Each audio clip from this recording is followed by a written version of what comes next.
இந்த ஞாயிற்றுக்கிழமைக்குனே சில சோழிகள் இருக்குது. இந்த வாரமும் இருந்துச்சு. 2-3 நாளைக்கு முன்னாடி ஒரு பெரிய காரியம் இன்றைக்கி போக வேண்டியதாயிருச்சு. கரெக்டாக இந்த போகும்போதெல்லாம் சீப்புளிங்காயை பார்த்துட்டு போவேன், வரையில் வாங்கிக்கலாம்னு நினச்சிட்டு போவேன், விட்டுருவேன், இப்படியே போயிடும்.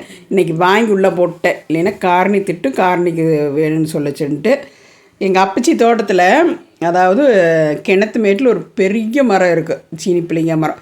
கீழே சும்மா உதிர்ந்து கிடக்கு, மேலே முடித்து நடந்துகிட்ருப்போ 10 பைசாக்கு மதிக்க மாட்டோம். இந்த சீனி பிள்ளைங்க இன்றைக்கி 400 ரூபாயாமா கிலோ, அது காக்கில் 100 ரூபாயாமா.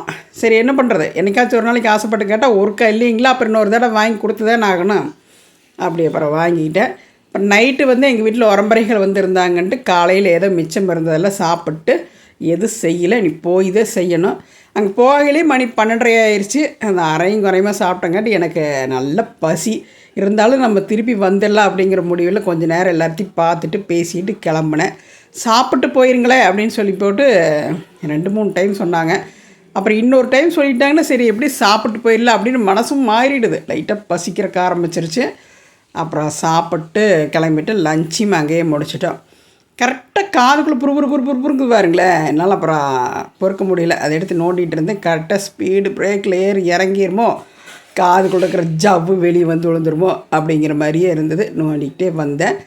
அப்புறம் தாரணியுமே பாப்புக்குட்டியும் எல்லாம் அப்புறம் சாயந்தரம் தான் வந்து சேர்ந்தாங்க. அப்புறம் இன்னைக்கு இந்த வாரப்புறம் நான்வெஜ்ஜும் எடுக்கலை. இப்படி போயிடுச்சு ஞாயிற்றுக்கிழமை.